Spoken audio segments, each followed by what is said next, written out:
বিচারকদের নিয়ন্ত্রণ, বদলি বা পদায়নে সরকারের হস্তক্ষেপের সুযোগ নেই আইনমন্ত্রী। এটা একটা বড় ঘোষণা।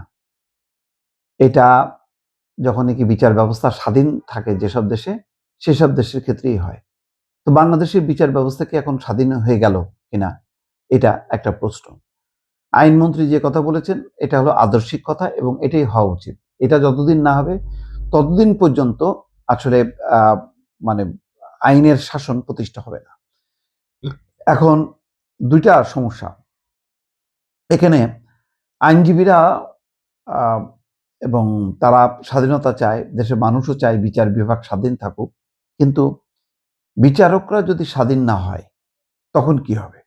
বিচারকরা যদি ঘুষ, দুর্নীতি, অনিয়মের সঙ্গে মানে বন্দী হয়, যেমন সেদিন দেখলাম যে কিছু কর্মচারী বলছে যে তাদেরকে বিচারকরা কি পরিমাণ টর্চার করে, স্টাফ অর্থাৎ বিচার বিভাগের স্টাফ তাদেরকে বাসা বাড়িতে একেবারে দাসের মতন তাদেরকে ব্যবহার করা হয়, মানে অকল্পনীয় অত্যাচার করা হয়, নির্যাতন করা হয় এবং যত রকম মানে পরিশ্রমের কাজ, সেই কাজগুলো তাদেরকে দিয়ে করানো হয় এবং তারা অত্যাচারিত, নির্যাতিত বলছে। তাহলে বিচারকদের বাসা বাড়িতেই, যেখানে ন্যায় বিচার পায় না বিচার বিভাগের স্টাফরা, সেখানে দেশের কি ন্যায় বিচার প্রতিষ্ঠা করে? ধরেন স্বাধীন করে দিল, স্বাধীন মতন তখন তারা দুর্নীতি, অনিয়ম করলো, সেটা একটা সমস্যা।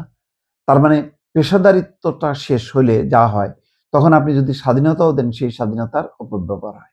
আবার সরকারও তার মানে নানা রকম নির্দেশনা, বিশেষ করে নিম্ন আদালতগুলোতে দেয়, কার জামিন হবে, কার জামিন হবে না, সব কিছু নির্ভর করে হচ্ছে সরকারের নির্দেশের অপেক্ষা।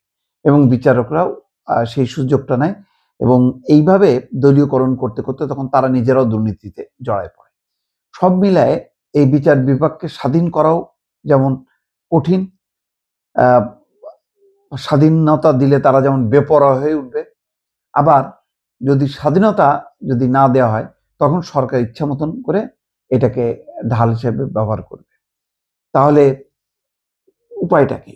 উপায়টা হচ্ছে এই যে এটা মানে বিচার বিভাগের স্বাধীনতা, যেটা আজকে আইনমন্ত্রী বলতেছেন বিচারকদের নিয়ন্ত্রণ, বদলি বা পদায়ন, এইগুলো অর্জন করতে গেলে যে পরিমাণ পেশাদারিত্ব দরকার বিচার বিভাগের, যারা বিচারপতি, বিচার ব্যবস্থার সাথে যে মানুষগুলো জড়িত, তারা যতক্ষণ না পর্যন্ত সততার সাথে, নিষ্ঠার সাথে এবং পেশাদারিত্বের সাথে যদি তারা পরিচালিত না হয়, তাহলে এই বিভাগকে স্বাধীনতা দিলেও বিপদ, না দিলেও বিপদ।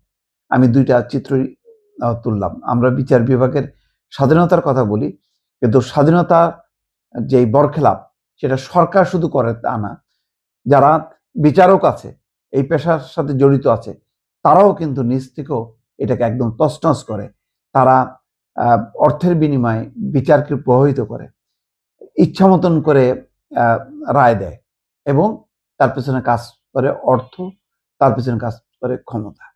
সুতরাং সেই জায়গা থেকে যদি মুক্ত না হয়, তাহলে বিচার বিভাগ হুট করে স্বাধীনতা দেয়া মানে আর একটা বিশৃঙ্খলা তৈরি হওয়া।